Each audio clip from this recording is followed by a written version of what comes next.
வணக்கம் அனைவருக்கும். நான் உங்கள் ஜோதிடர் செல்வம். நீண்ட நாட்களாகிடுச்சு உங்களை சந்தித்து. அதுக்காக என்னை மன்னிச்சுக்கோங்க. வீடியோ எடுக்கிறதுக்கு ஒரு உத்வேகமே வரல. வீடியோ போட்டாலும் வியூஸ் போகாது அப்படின்னு தெரியும். அதனால் ஏன் வேஸ்ட்டாக வீடியோ எடுத்துக்கிட்டு அப்படிங்கிற ஒரு எண்ணம். அதுக்கப்புறமா யோசித்து பார்த்தேன். நம்ம சேனலை வாட்ச் பண்ணிகிட்ருக்காங்க, தொடர்ந்து அந்த வீடியோக்களை பார்த்து ஜோதிடத்தை கற்றுக்கிட்டு இருக்கிறாங்க. அவங்களெல்லாம் ஏமாத்துகிற மாதிரி ஆகிடுமே. நம்மளுடைய உண்மைகளை ஜோதிடத்தின் மூலிமா நம்ம தெரிஞ்சுக்கிட்ட விஷயங்களை ஒளிவு மறைவு இல்லாமல் சொல்லிக்கிட்டு இருக்கோம். அதை ஏன் அப்படியே போட்டு வச்சுருக்கோம்? அதை பண்ணணும் அப்படின்னா அதன் மூலியமாக பார்க்குற உங்களுக்கும் ஒரு நன்மை நடக்கும். இந்த யூடியூப் வீடியோ மூலியமாக ஏதாவது ஒரு ரெவன்யூ ஜென்ரேட் ஆகி அது மூலிமா நமக்கும் ஏதாவது ஒரு ஆதாயம் கிடைக்கும். ஏன் அதை தேவையில்லாமல் அப்படியே சும்மாவே போட்டு வச்சுருக்கோம் அப்படின்னு ஒரு கேள்வி. அதனால் இதுக்கப்புறம் எந்த வித பிரேக்கப்பும் இல்லாமல் கண்டினியூஸாக வீடியோ போடலாம் அப்படிங்கிற ஒரு தீர்க்கமான முடிவுக்கு வந்துட்டேன். அதனால் இனிமேல் நம்மக்கிட்ட வீடியோ ஸ்டாப்பே ஆகாது. டெய்லி ஒவ்வொரு டாப்பிக்கில் ஜோதிடத்தை பற்றின விஷயங்களை உங்கள் கூட ஷேர் பண்ணிக்க போகிறேன். இதை நீங்கள் யூடியூப்பில் பார்த்தாலும் சரி, ஃபேஸ்புக்கில் பார்த்தாலும் சரி, இன்ஸ்டாகிராமில் பார்த்தாலும் சரி, எந்த ஒரு சோசியல் மீடியாவில் பார்த்தாலும் ஃபாலோ பண்ணி சப்போர்ட் பண்ணுங்கள். நிறைய ஜோதிடம் சம்பந்தமான தகவல்களை உங்கள்கிட்ட ஒளிவு மறைவு இல்லாமல் கொண்டு வந்து சேர்க்க வேண்டியது என்னுடைய கடமை.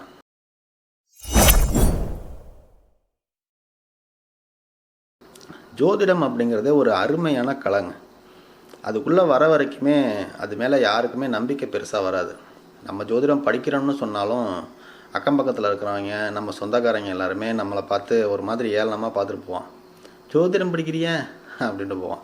ஆனால் நம்ம ஜோதிடம் படித்து நம்ம 4 பேருக்கு ஜோதிடம் பார்த்துக்கிட்டு இருக்கோம் அப்படின்னு தெரிஞ்சிருச்சுன்னு வச்சுக்கோங்களேன், அங்கேருந்து வந்து என்ன தெரியுங்களா பண்ணுவாங்க, எனக்கு இது கொஞ்சம் இதாக இருக்குது, பிஸ்னஸில் கொஞ்சம் லாஸ் ஆகிடுச்சு, பாப்பாவுக்கு இன்னும் வரனே சரியாக அமையலை, நீ தான் ஜாதகம்லாம் பார்க்குறியா, அப்படியே பார்த்து சொல்லலாம் அப்படின்ட்டு வருவாங்க. அப்படி ஒரு ஏற்றாலமாக அப்படியே பார்த்துருவானவன் அப்படிங்கிற மாதிரி வருவாங்க. அவங்களுக்கெல்லாம் தயவு செஞ்சு பார்க்காதீங்க. நம்ம கஷ்டப்பட்டு ரொம்ப விருப்பப்பட்டு எவ்வளோ கஷ்டமாக இருந்தாலும் அதை சந்தோஷமாக ஏற்றுக்கிட்டு இதுக்காக நேரத்தை ஒதுக்கி எக்கச்சக்கமான காரகத்துவங்களை படித்து எக்கச்சக்கமான ஃபார்முலாஸை படித்து ஒவ்வொரு ஜாதகத்துலேயும் அப்ளை பண்ணி ஒரு பலனை நிர்ணயம் பண்ணுறதுக்குள்ளே தாவு வந்துடுது.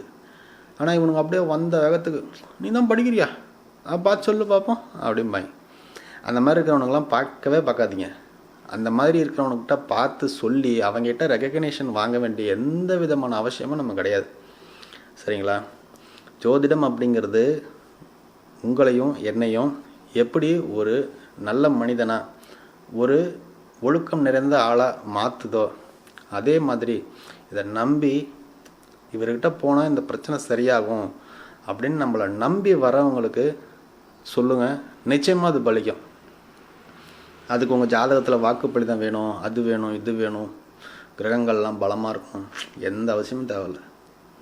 உங்களை நம்பி ஒருத்தன் வராங்க, நீங்கள் அவனுக்கு அந்த நம்பிக்கையோடு அந்த பலனை சொல்லுங்கள். நிச்சயமாக நடக்கும், கண்டிப்பாக மிஸ்ஸே ஆகாது. சரிங்களா? அதனால் இந்த தவறை செய்யாதீங்க. நான் செஞ்ச தவறை நீங்கள் செய்யாதீங்க. ஏன்னா ஒரு அனுபவம் கிடைச்சா தானே அது மூலியமாக ஒரு புத்திமதி சொல்ல முடியும். அதுக்காக சொன்னேன். ஏன்னா அப்படி தான் இருக்காங்க, அதுக்காக சொல்கிறேன். ஓகே நண்பா, நம்ம இன்றைக்கி பார்க்கக்கூடிய டாபிக் என்ன அப்படின்னு கேட்டிங்கன்னா, ஒவ்வொரு ராசிகளும் என்ன மாதிரி வேலை செய்யுது, ஒரு ஜாதகத்தை பார்க்கும் பொழுது நம்ம என்ன மாதிரியான ஒரு மனநிலைக்கு போகணும், எப்படி ஒரு ஜாதகத்தை அணுகணும், பலன்களை எடுக்கிறதுக்கு என்ன மாதிரியான புரிதல் முதல்ல நமக்கு வேணும் அப்படிங்கிற ஒரு மைண்ட் டியூனிங் வீடியோ தான் இந்த வீடியோ. ஓகேங்களா? 12 ராசி இருக்குது, கண்டிப்பாக உங்களுக்கு தெரிஞ்சிருக்கும். தெரியலன்னா கூகுளில் தேடி கண்டுபிடிச்சிக்கோங்க 12 ராசி என்னென்ன அப்படின்றது. அந்த ராசிகள் ஒவ்வொன்றுத்துக்கும் ஒவ்வொரு தனித்தன்மைகள் இருக்குது. தனித்தன்மைகள் அப்படின்னு சொல்லும் பொழுதே உங்களுக்கு புரியணும், அந்த தன்மையிலிருந்து அது தன்னை மாற்றிக்கிறதே கிடையாது. நான் இப்படி தான் அப்படிங்கிறதுல தான் அது ரொம்ப ரொம்ப ஸ்ட்ராங்காக இருக்குது. கொஞ்சம் கூட மாற்றிக்காது. இந்த ராசிகள்லாம் கொஞ்சம் கூட மாற்றிக்காது. அதில் குரு வந்து உக்காந்தாலும் சரி, சனி வந்து உக்காந்தாலும் சரி, சுக்கிரன் வந்து உக்காந்தாலும் சரி, சூரியன் வந்து உக்காந்தாலும் சரி, யார் வந்து உக்காந்தாலும் அந்த ராசி அப்படியே தான் இருக்கும். அது தன்னை மாற்றிக்கவே மாற்றிக்காது. ஆனால் அதில் வரக்கூடிய கிரகங்கள் என்ன பண்ணுன்னா அந்த ராசிக்கு தகுந்த மாதிரி தன்னை சேஞ்ச் பண்ணிக்கும். இதுதான் உண்மை. ஓகேவா? அப்போது அந்த கிரகங்களையே நம்ம ஒரு கிரகங்களை வச்சு தான் பலன் சொல்கிறோம். ஆனால் அந்த கிரகங்களே அந்த ராசிகளுக்குள்ளே போகும் பொழுது தன்னுடைய தன்மைகளை மாற்றிக்குது. தலைமை அப்படின்னு சொல்லக்கூடிய சூரியன் துலாத்தில் நீச்சம் அடைகிறாரு அப்படின்னு நம்ம சொல்கிறோம். துலாம் அப்படிங்கிற ராசிக்கு ஒரு தனித்தன்மை இருக்குது. அந்த தன்மைக்குள்ளே அந்த சூரியன் போகும் பொழுது அவரால் தான் நினச்சபடி இல்லை, அந்த ராசியை மாற்றிக்கிட்டு கூட வேலை செய்ய முடியாது. அப்படிங்கிற கட்டத்தினால தான் அந்த இடத்துல அது நீச்சம் அப்படிங்கிற ஒரு தன்மையை கொடுத்துருக்குறாங்க.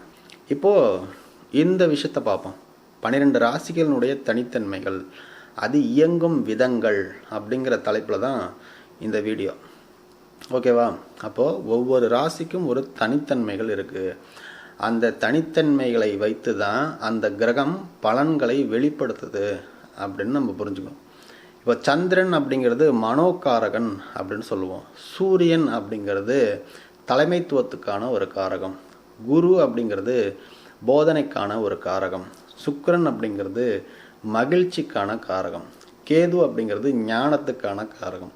ராகு அப்படிங்கிறது போகத்துக்கான காரகம். சனி அப்படிங்கிறது கர்மத்துக்கான காரகம். செவ்வாய் அப்படிங்கிறது உழைப்புக்கான காரகம். புதன் அப்படிங்கிறது புத்திக்கான காரகம். இப்படி ஒவ்வொரு கிரகத்திற்கும் ஒவ்வொரு மாதிரியான காரகத்துவங்கள் இருக்குது. இந்த காரகத்துவங்களை அந்த ராசியில் இந்த கிரகங்கள் திணிக்குதா அப்படின்னு பார்த்தா அதுதான் இல்லை. ஒரு ராசிக்குள்ள அந்த கிரகங்கள் போகும் பொழுது அந்த ராசியினுடைய தனித்தன்மைக்கு தகுந்த மாதிரி தன்னுடைய காரகத்துவத்தை சேஞ்ச் பண்ணிக்கிட்டு பலன்களை கொடுக்குது. செகண்ட் ரூல் என்ன அப்படின்னு கேட்டிங்கன்னா, அந்த ராசிகளுக்குள்ள 9 நட்சத்திர பாதங்கள் இருக்கும். அதாவது 2.25 நட்சத்திரம் இருக்கும்.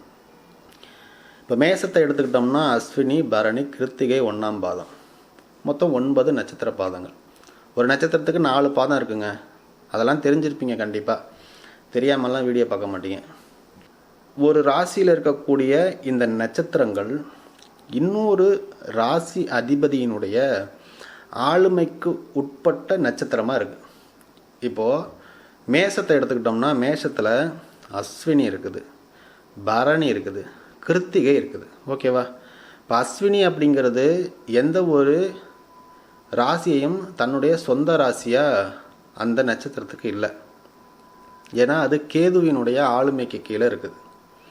கேது அப்படிங்கிற பகவான் ஆளக்கூடிய நட்சத்திரங்களாக இந்த அஸ்வினி இருக்குது. பரணி அப்படின்னு எடுத்துக்கிட்டோம்னா அது சுக்கிரன் ஆளக்கூடிய நட்சத்திரமாக இருக்குது. ஆனால் அந்த சுக்கிரன் அப்படிங்கிறவருக்கு ரிஷபம், துலாம் அப்படிங்கிற 2 ராசிகள் அதனுடைய ஆளுமைக்கு கீழே இருக்குது. அப்போ மேச ராசிக்கு அடுத்ததாக இருக்கிறதும் மேச ராசிக்கு 7ஆவது ராசியாக இருக்கக்கூடிய அதிபதியினுடைய நட்சத்திரம் தான் மேச ராசிக்குள்ளே இருக்குது. அடுத்ததாக வந்தோம்னா கிருத்திகை அப்படிங்கிற நட்சத்திரம். இது மேசராசியினுடைய 5ஆவது வீட்டு அதிபதியான சூரியனுடைய நட்சத்திரம். இப்போது இந்த மேச ராசியை கண்ட்ரோல் பண்ணணும், மேச ராசியை ஒரு டியூன் பண்ணணும். மேச ராசியில் ராசியோ லக்னமோ லக்னாதிபதியோ அதில் எந்த கிரகம் நின்னாலோ அந்த கிரகத்தை ஒரு டியூன் பண்ணணும், ஒரு விஷயத்தை செய்ய வைக்கணும். இல்லை அந்த ஒரு விஷயத்தை அந்த கிரகம் செய்யணும் அல்லது கேட்கணும் அப்படின்னா அதுக்குள்ளே இருக்கக்கூடிய நட்சத்திரங்களுடைய அதிபதிகளால் தான் இவரை சால்வ் பண்ண முடியும் அப்படின்னு அர்த்தம். சரிங்களா? அப்போது மேசம் அப்படிங்கிறது ஒரு தனித்தன்மை இருக்குன்னு சொன்னோன்னா அந்த தனித்தன்மை நெருப்பு அப்படிங்கிறது அந்த ராசியினுடைய தன்மையாக இருக்குது. அதே மாதிரி சரம் அப்படிங்கிற ஒரு தன்மையாக இருக்குது. தர்மம் என்று சொல்லக்கூடிய தத்துவத்தில் இருக்குது. இந்த மாதிரி மேசராசிக்கு அப்படின்னு இருக்கக்கூடிய அந்த தன்மைகள் இருக்குது பார்த்தீங்களா, அந்த தன்மைகள்லேருந்து அந்த மேசராசி ஒருபோதும் தன்னை மாற்றிக்கிறதே கிடையாது. அதன் அடிப்படையில் அப்படியே தான் இயங்குது. அதில் நாம் வேறு ஏதாவது மாற்றி செஞ்சிட்டோம், தவறாக செஞ்சிட்டோம், அதுக்கு முரணாக ஒரு விஷயத்தை பண்ணிட்டோம் அப்படின்னா கண்டிப்பாக அது நம்மளை வச்சு செஞ்சிடும். அதில் எந்த விதமான மாற்றமும் கிடையாது. அப்போது இந்த மேசராசிக்குள்ளே அஸ்வினி அப்படிங்கிற ஒரு கிரகம், அஸ்வினி அப்படிங்கிற ஒரு நட்சத்திரம் இருக்குது. அது கேதுவினுடைய நட்சத்திரம். இந்த கேது பகவான் எங்கே போய் உங்கள் ராசி கட்டத்தில் அமர்றாரோ அங்கிருந்து இந்த மேச ராசியை இயக்கிறதுக்கு ட்ரை பண்ணுவார். இயக்கிறது அப்படின்னா என்னென்னா, மேஷ ராசி அப்படிங்கிறது ஒரு ஆடினுடைய உருவம் கொண்டது. ஓகேவா? இந்த ஆடு ஒரு வயலில் மேயுதுன்னு வச்சுக்கோங்க. இந்த ஆடு ஒரு லெவலுக்கு மேலே மேயக்கூடாது. இந்த வயலில் ஒரு எல்லைக்கு உட்பட்டு தான் மேயணும், அதை தாண்டி அது போயிடக்கூடாது அப்படிங்கிறத கட்டுப்படுத்துறது இந்த அஸ்வினி நட்சத்திரம். இதை நீங்கள் உங்களுக்கு தகுந்த மாதிரி இதை எலாபரேட் பண்ணி புரிஞ்சுக்கோங்க. உங்களுக்கு புரியணும் அப்படிங்கிறதுக்காக ஒரு எக்ஸாம்பிளாக சொல்கிறேன். இதுதான் அப்படின்னு கிடையாது, ஒரு எக்ஸாம்பிள் தான். ஓகேவா? புரிஞ்சிருப்பீங்கன்னு நினைக்கிறேன். ஒரு வரையறைக்குள்ளே உட்பட்டு செயல்படட்டும் அப்படிங்கிறதுக்காக கேது எங்கே போய் உக்காந்தாலுமே அந்த மேச ராசியில் இருக்கக்கூடிய அஸ்வினி நட்சத்திரத்தின் மூலியமாக அந்த ராசியை கண்ட்ரோல் பண்ணிக்கிட்டே இருப்பார். புரியுதுங்களா? அடுத்ததாக பரணி அப்படிங்கிற நட்சத்திரம் சுக்கிரனுடைய நட்சத்திரமா. இந்த சுக்கிரன் மேச ராசிக்கு 2வது ராசியாகவும் 7வது ராசியாகவும் வருது. நம்ம 2வது ராசியை என்ன சொல்லுவோம்? தனம், குடும்பம், வாக்கு, அடிப்படை கல்வி, நம்மளுடைய வலது கண், இப்படி ஒவ்வொரு காரகத்துவங்கள் இருக்குது.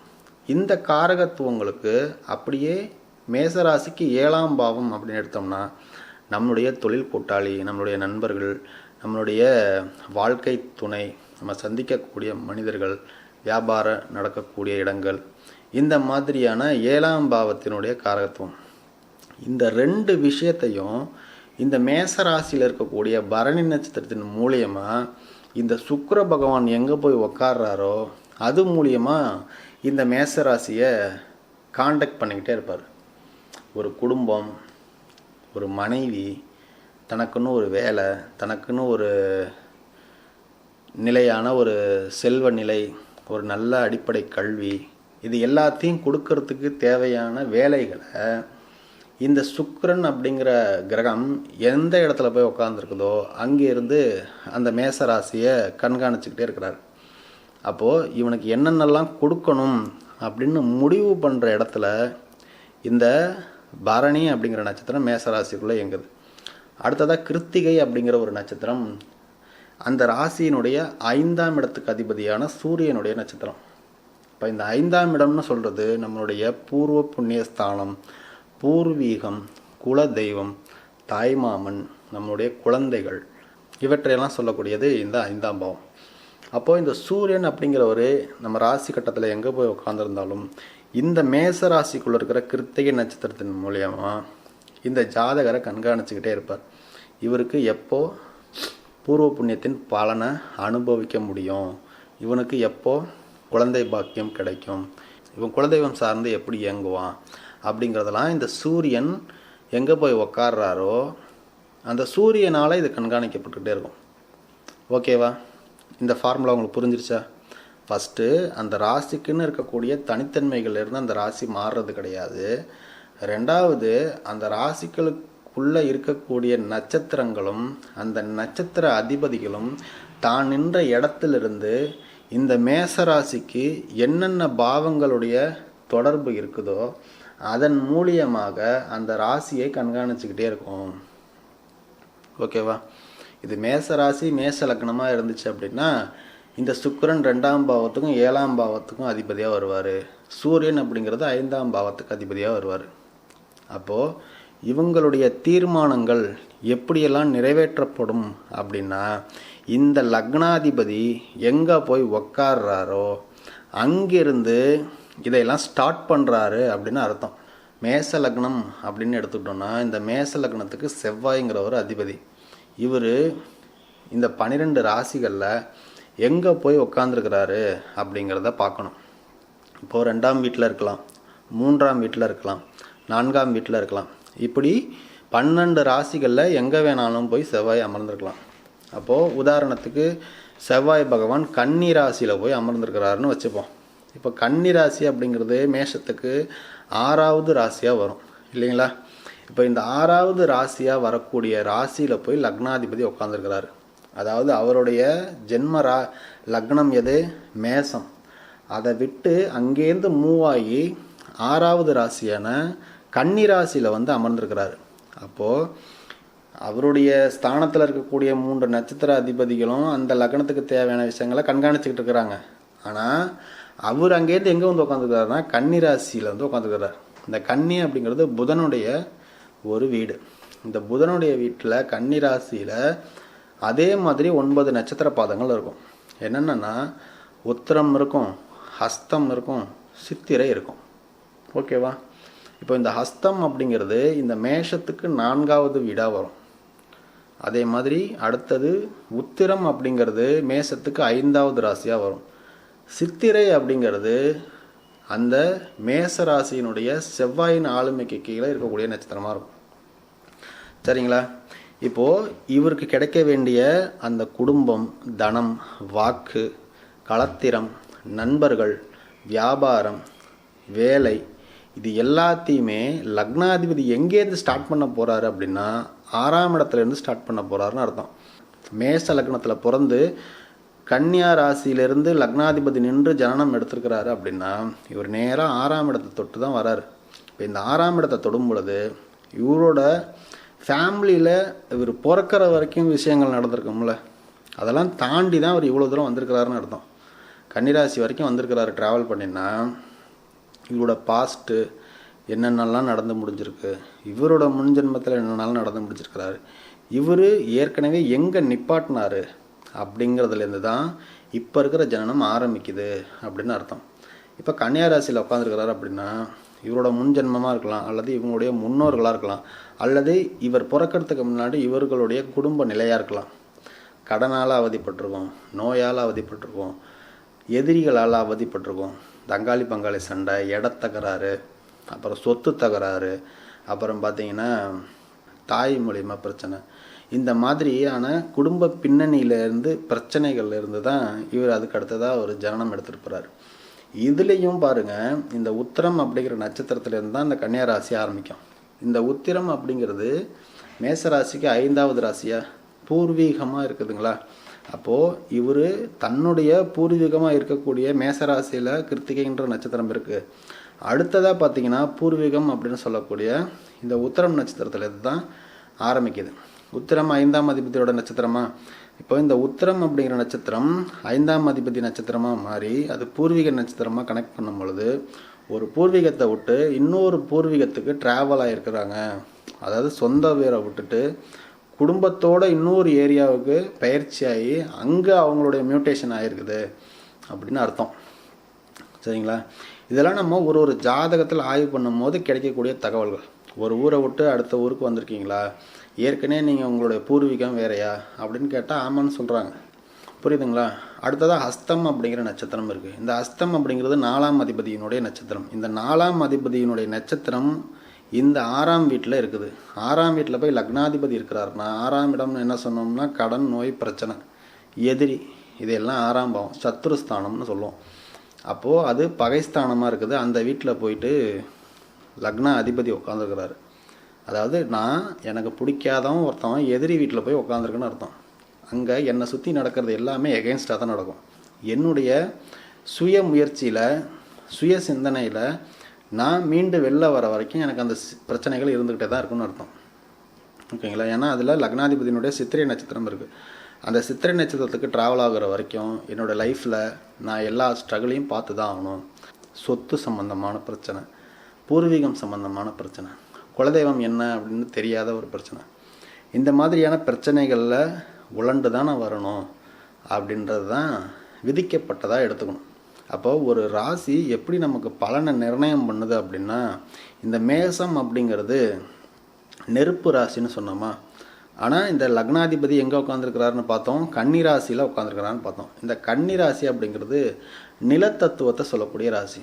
நிலம் அப்படின்னு நம்ம எடுத்துக்கிட்டோம்னா இந்த பூமியில் என்னென்ன மாதிரியான வெரைட்டிஸில் நிலங்கள் இருக்குதோ அது அத்தனையும் இந்த நிலத்தத்துவத்துக்குள்ளே அடங்கிடும்.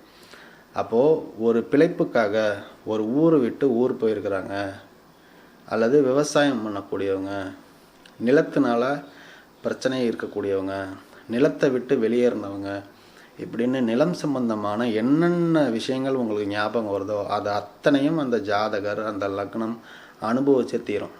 அப்போ அந்த ராசி சத்துரு ராசின்னு சொல்கிறோம். அப்போ அந்த சத்துரு ராசி தன்னுடைய ராசியில் சத்துருவாக தான் வேலை செய்யும். அங்கே போய் லக்னாதிபதி அமர்ந்துட்டாரு அப்படிங்கிறதுக்காக சத்துருஸ்தானம் லக்னஸ்தானமாக மாறாது. லக்னாதிபதி அந்த சத்துருஸ்தானத்தில் இருந்து அந்த சஃபரிங்கை பண்ணியாகணும் அப்படிங்கிறது அவருக்கு விதிக்கப்பட்டதாக இருக்கும். புரியுதுங்களா? ஒரு ஜாதகம் நமக்கு முற்பிறப்பையும் எடுத்து சொல்லும், இப்பிறப்பையும் எடுத்து சொல்லும், அடுத்த பிறப்பையும் எடுத்து சொல்லும். ஒரு ஜாதகத்தை நம்ம என்ன கண்ணோட்டத்தோடு பார்க்குறோம் அப்படிங்கிறத வச்சு தான் நமக்கு என்ன பலன் வெளிப்பட போகுது அப்படிங்கிறத இருக்குது. அதனால் ஒரு ஜாதகத்தை பார்க்கும்போது எல்லா விதத்துலேயும் எல்லாரும் நல்ல பலன்களை தான் பார்க்கணும், ஒரு நல்ல வழியை ஒரு ஜாதகருக்கு காட்டணும் அப்படிங்கிற நம்பிக்கையோட ஜாதகத்தை அணுகுவீங்க அப்படின்னு நம்புகிறேன். வீடியோ எப்படி இருந்துச்சு அப்படிங்கிறத மறக்காமல் கீழே கமெண்ட் பண்ணுங்கள். மீண்டும் பேசலாம், நிறையா பேசலாம். நன்றி, வணக்கம், பாய்.